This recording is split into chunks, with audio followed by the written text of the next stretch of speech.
Kalian pernah dengar gak berita tentang orang yang hilang, dan katanya orang hilang tersebut diculik oleh orang Bunian?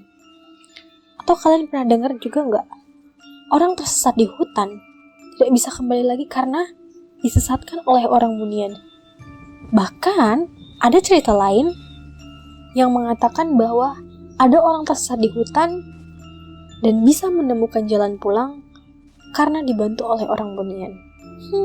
Kalian pernah dengar itu nggak dari platform lain, di sumber video YouTube yang lain, atau bahkan itu terjadi di lingkungan sekitar kalian sendiri? Kalau pernah dengar, kira-kira orang Bunian itu seperti apa sih? Dan apakah sebenarnya makhluk, ataukah ada yang bilang juga itu suku pedalaman? Apakah itu berbahaya? Di video kali ini, aku akan membahas sedikit rangkuman tentang orang Bunian. Yuk, mari kita sama-sama mengetahui fakta menarik. Apakah orang Bunian itu nyata? Penasaran gimana ceritanya? Yuk, sini, aku ceritain ceritanya. Jadi guys, dalam kepercayaan masyarakat Minangkabau, orang Bunian ini dipercaya sebagai makhluk halus tak kasat mata yang hidupnya berdampingan dengan manusia. Orang Bunian ini sendiri ternyata berasal dari kata Bunian yang dalam bahasa Melayu artinya adalah tersembunyi. Nama itu berkonotasi dengan orang Bunian yang pada umumnya dipercaya tinggal di lokasi tersembunyi seperti hutan belantara, perbukitan, pinggir sungai, rumah-rumah kosong, bahkan di area kuburan guys.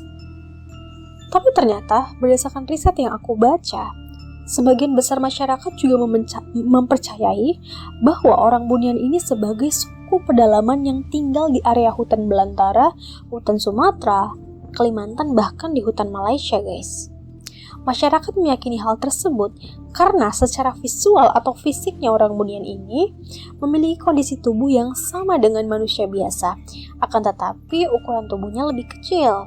Dan orang Bunian ini memiliki habit atau kebiasaan yang sama dengan manusia biasa, seperti makan, bekerja, memiliki komunitas, kemudian mereka bersosialisasi dengan sesama jenis mereka, namun di dimensi yang berbeda dengan manusia.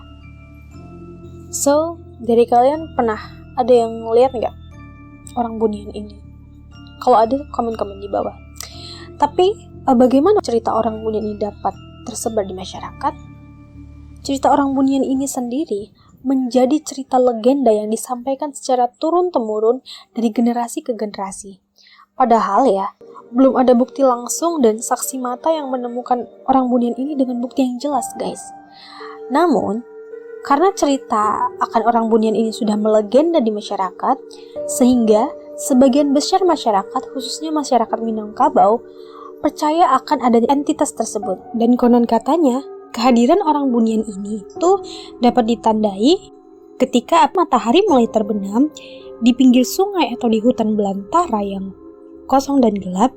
Tiba-tiba tercium bau aneh seperti aroma masakan samba dewa, yang mana masakan samba dewa ini identik dengan aroma kentang goreng. Dalam berbagai kisah, mereka juga digambarkan memiliki struktur sosial menyerupai masyarakat manusia, mencakup unit keluarga, komunitas, dan kepemimpinan. Bahkan, dalam beberapa cerita, disebutkan adanya tokoh raja atau pemimpin dari orang Bunian atau suku Bunian tersebut guys. Sejumlah versi legenda turut menggambarkan kehidupan sosial mereka sebagai komunitas yang terorganisasi dengan kemampuan membangun pemukiman, bercocok tanam, serta menjalankan adat istiadat yang kompleks. Lalu apakah orang Bunian ini, meskipun hidup berdampingan dengan manusia, apakah mereka berinteraksi dengan manusia? Jadi berdasarkan cerita yang berada di masyarakat nih guys, orang Bunian ini sesekali berinteraksi dengan manusia dalam kondisi jika manusia sedang tersesat di hutan dan tengah sendirian. Penuturan masyarakat mengatakan bahwa orang Bunian ini memiliki sifat yang bervariatif. Ada yang suka menolong, ada yang dikenal baik, yakni suka menolong, menunjukkan jalan pada orang tersesat. Namun ada pula yang menyesatkan jika manusia itu melanggar aturan dan norma yang ada di hutan. Dan beberapa cerita juga mengisahkan bahwa orang atau suku Bunian ini juga melakukan penculikan anak, khususnya anak kecil ya, untuk dibawa ke suku mereka.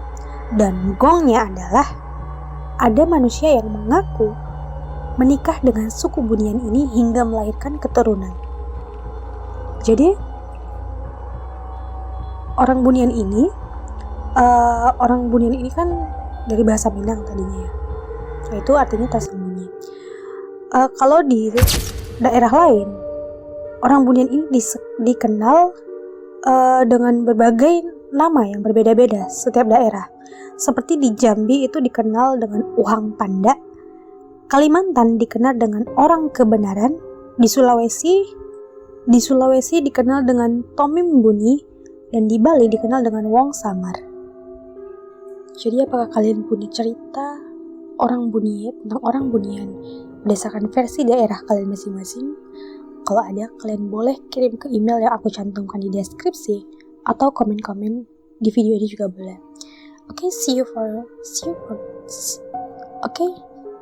Thank you for watching and see you in the other video. Bye bye.